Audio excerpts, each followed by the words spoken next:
तो क्या दिया? हाथी दीनो, घोड़ा दीनो और दीनो पालकी। प्रज्ञा दिया घोड़ा। चलो घोड़ा भी ठीक है, पर उसका भोजन चना।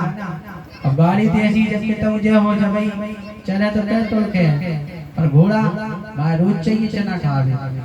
तो हाथी दीनो, घोड़ा दीनो और दीनो पालकी। प्रज्ञा दी है पालकी। अब पालकी में कितने आदमी लगा थे? 4। अब ते के घर 4 आदमी खुआवे की हो तो कोई ले सके। तो नंद बाबा ने ऐसे दान किए हैं। चारों गेट खुले हुए, चारों गेट से हीरा मोती आदि का दान कर रहे हैं। ब्राह्मणों से कह रहे हैं जो आपको लगे वो उठाओ। इतना दान दिया है कि ब्राह्मण ले जा नहीं पा रहे। बड़ा सम्मान किया ब्राह्मणों का। ब्राह्मणों के पैर धुलाए, चरणों तक किए और उसके बाद संकल्प से ब्राह्मण को दान दिया। क्योंकि ब्राह्मण के पैर अवश्य धोना चाहिए। क्या होता है, एक बार क्या हुआ, एक पिता जिसके यहाँ कोई संतान नहीं थी, भागवत एक पुत्री का जन्म हुआ। और पुत्री इतनी सुंदर थी, इतनी सुंदर थी, बहुत सुंदर थी। तो एक दिन वो एक काफी में पेन से अपनी पुत्री की सुंदरता का वर्णन करने लगा। मेरी पुत्री की आंख कैसी है, मेरी पुत्री के नेत्र ऐसे। वो पिता इतनी सुंदरता का वर्णन करने लगा, करते करते उसके शरीर में कोढ़ हो गई। क्यों हो गई कोढ़? क्योंकि पिता को पुत्री की सुंदरता का वर्णन नहीं चाहिए। सुंदरता का वर्णन कौन करता है? पति का अधिकार है। जब कोढ़ हो गई, संतों के पास गया, स्वामी मुझसे अपराध हो गया। जब संतों ने कहा एक काम करो भैया, कोढ़ किससे मिटेगी? कहा तुम ब्राह्मण को बुलाओ, 11 ब्राह्मण को बुलाकर उनके पैर धुलाकर, अंगूठा के नीचे जो स्त्री होती है उसको धुलाएं, उसको धुलकर उससे अपने शरीर का मार्जन करें, इससे तुम्हारा कोढ़ दूर होगा। ब्राह्मणों के पैर में, संतों के पैर में दिव्य शक्ति होती। इसलिए जब भी ब्राह्मण अपने घर में आए तो ब्राह्मणों का आदर सम्मान करना चाहिए। क्योंकि माता सीता भी राम भगवान से कहती, हमें करें ब्राह्मणों का सम्मान, स्वामी धर्म हमारा। जब फर्स्ट बार आई तो राम भगवान से ही कहता, ये होती पतिव्रता नारी। और धर्म पत्नी जो अपने पति को अच्छे आदर्श बताए, अच्छे रास्ते पे चलना बताए, उसको कहा गया धर्म पत्नी। तो ब्राह्मणों को बुलाकर पैर धुलाकर दान किया। 1 माह तक ये नंदोत्सव मना, और ऐसा मना महाराज। उसके बाद 7 दिन भये, फिर कछु ग्वाल वाल आ गए, माता बड़ी। अब जिनके जहाँ 90 साल में हुई वाला कितनी खुशी है। तो कई मैया के तुम भूल गई आज का, तुम पतो नहीं आज अपने कन्हैया को जन्मदिन। 7 दिन भाई समय सवाल बाल फिर आ गए, फैल गई बना तो हलवा पूरी दुनिया भर के माँ बाप बट रहे हैं। नंद बाबा आए, क्या हो रहा है आज? याद तुम्हें पता नहीं स्वामी, अपने काना को आज जन्मोत्सव है। जन्मोत्सव कैसे?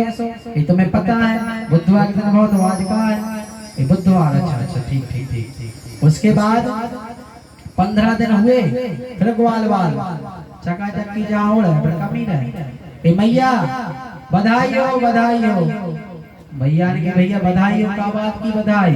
अरे तुम भूल गई आज कन्हैया को जन्मदिन है। 15 दिन में कैसे? ये तुम्हें पता है अपनो कन्हैया कौन से दिन भाव?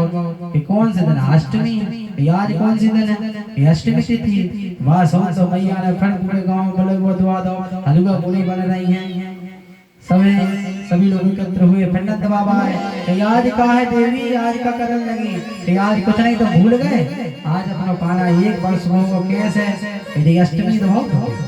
इतनी कान्हा के प्रेम में, वात्सल प्रेम में इतनी अद्भुत चंचलता आ गई महाराज, इस सुध बुध भूल गई। जिसके यहाँ पर अखंड ब्रह्मांड नायक कोटि भगवान श्री कृष्ण का अवतार हो, तो माँ कैसी हो सकती? अपनी सुध बुध को भूल गई। कल आपने सिमरी की कथा सुनी, कल आपने गुजरानी की कथा सुनी। भाव के भूखे भगवान की, भाव का भूखा हूँ मैं और भाव ही बस सार है। भाव से मुझको भजे नर, तेरा बेड़ा पार है।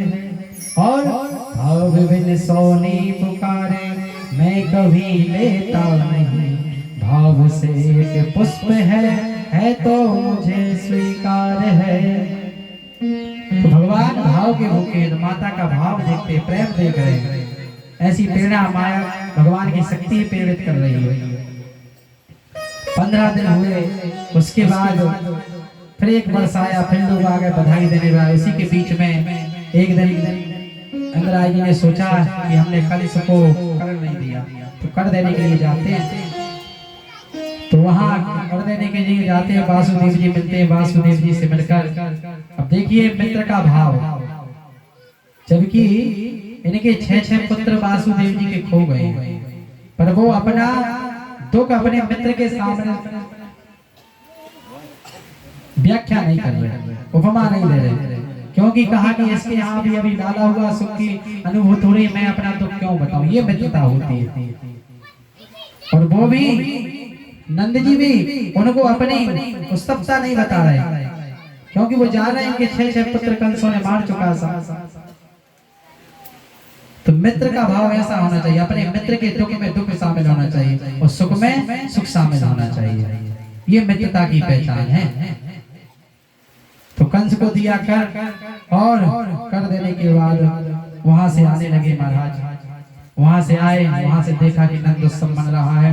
उसी के बीच में एक दिन बालघातनी पूतना को याद आई कंस को कि मेरा जन्म लेने वाला संसार में अवतार ले चुका। पूतना को आज्ञा दी, इस डेट में, इस महीने में जितने भी बालक हुए जन्म, सबको जाओ और तुम मार कर आओ। दूतों ने मंत्री ने आज्ञा दी, महाराज अच्छे सरलता से उपयोग हो जाएगा। कौन? कि तुम्हारी बहन पूतना। इसने इनको बहन क्यों बना ली थी? एक बार कंस दिग्विजय के लिए गया तो पूतना से युद्ध हुआ, पूतना से हार गया। अब हार गया तो इसे लगा इससे मैं हार गया हूँ और मैं जाऊंगा तो सब में मेरी ये होगी कि इसी से हार गया, बड़ी नाम बदनामी होगी। तो उसने क्या किया, उनको अपनी बहन बना रही, बहन बनाकर